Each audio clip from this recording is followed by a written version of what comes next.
Appelez cela. Merci, prend fin la cérémonie d'aujourd'hui.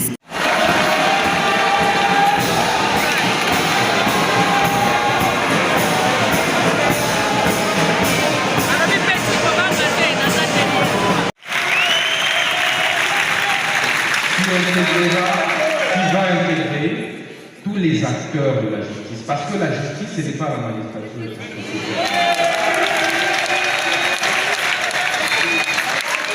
Les avocats, les greffiers, les huissiers, la société civile et même d'autres acteurs ont réclamé désormais de faire partie du Conseil supérieur de la justice. Cela va donc nécessiter de toucher à certains textes, aussi bien le texte fondamental de notre République, je cite l'article 152 de notre Constitution.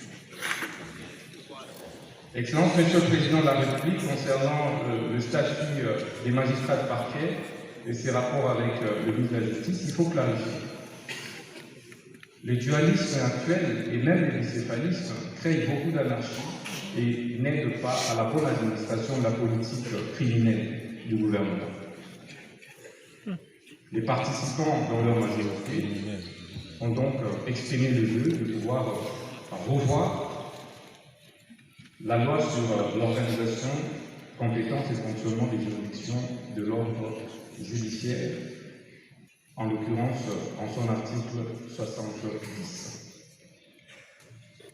Excellence, Monsieur le Président de la République, pour lutter contre la criminalité économique et financière, comme vous l'avez observé, tous les détourneurs de deniers publics, c'est la cour douce.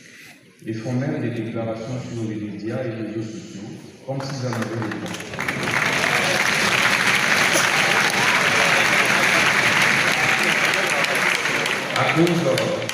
À cause, non pas de la mauvaise foi, mais de la non-spécialisation de nos magistrats de parquet sur les questions financières.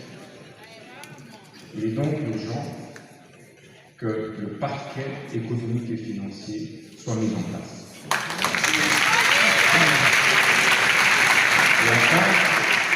Et enfin, c'est de devoir le texte qui crée et organise l'inspection générale des services judiciaires.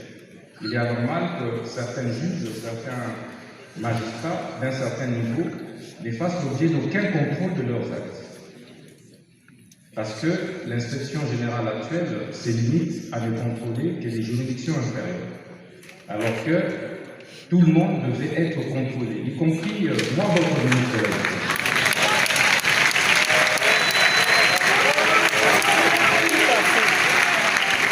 Il faudra donc renforcer le pouvoir de l'inspection générale des services judiciaires, mais également étendre ses prérogatives sur l'ensemble des juridictions, supérieures comme inférieures. Excellence, Monsieur le Président de la République, nous avons également prévu d'aborder la problématique des finances, des moyens financiers.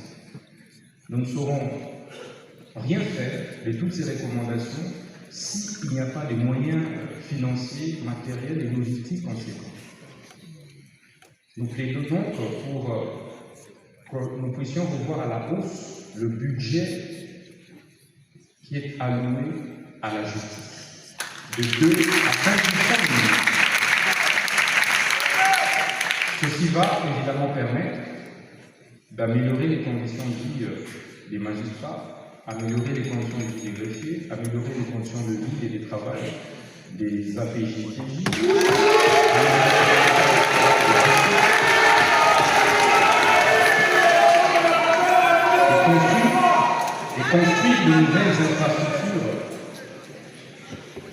construire de nouvelles infrastructures, aussi bien pénitentiaires que juridictionnelles. Excellence, Monsieur le Président de la République, chef de l'État et magistrat suprême, ces assises sont inédites. C'est une première pour votre mandat, depuis votre avènement à la tête de notre pays. Nous souhaitons donc qu'elle ne ressemble pas à celles qui ont été organisées en 2015.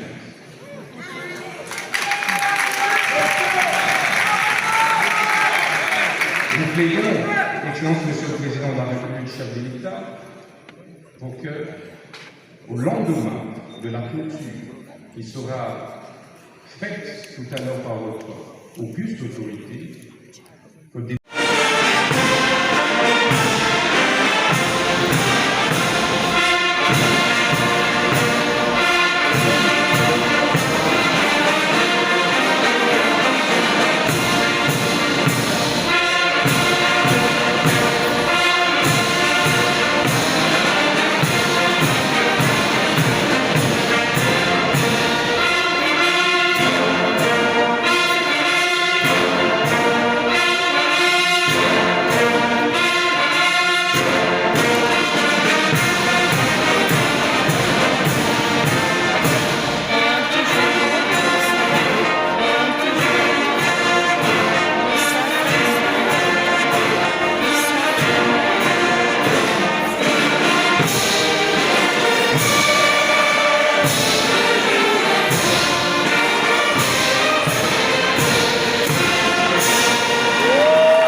Ainsi prend fin la cérémonie d'aujourd'hui. Accompagner la mise en œuvre idoine des recommandations issues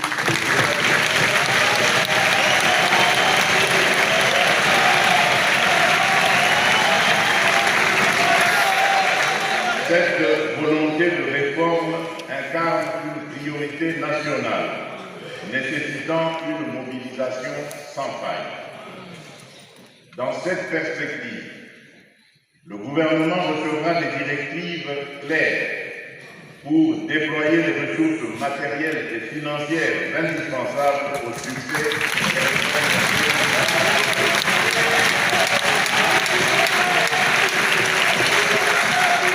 Je disais donc, dans cette perspective, le gouvernement recevra des directives claires pour déployer les ressources matérielles et financières indispensables au succès des réformes préconisées afin de garantir des résultats concrets et durables pour notre nation. Je souhaite véritablement que chaque citoyen congolais, où qu'il se trouve, ressente les changements qui s'annoncent dans notre système judiciaire.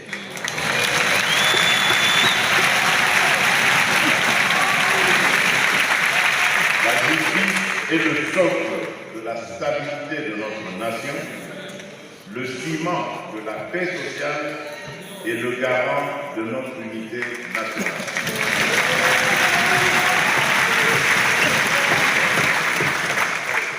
Mesdames et messieurs, distingués invités, en cet instant solennel, j'adresse un hommage sincère à nos partenaires internationaux pour leur soutien indéfectible, ainsi qu'à toutes celles et ceux qui, avec ardeur et détermination, ont contribué à cette entreprise historique. Ensemble, nous avons posé les bases d'une justice renouvelée et robuste. Bien que la tâche soit vaste, elle reste à notre portée par notre unité et notre volonté inébranlable. À vous, mes chers compatriotes ici présents, le peuple congolais, dans toute sa grandeur et sa résilience, nous observe. Il attend de nous de bons résultats et ne va plus tolérer des écarts. Nous avons tous une responsabilité sacrée envers notre nation et chacun, chacune ici, à travers son rôle et ses compétences, porte la charge et l'honneur de cette lourde mission.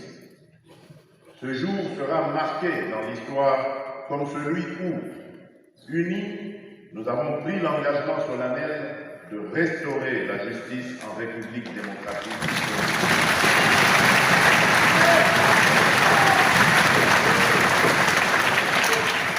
L'histoire jugera sévèrement quiconque trahira cet engagement.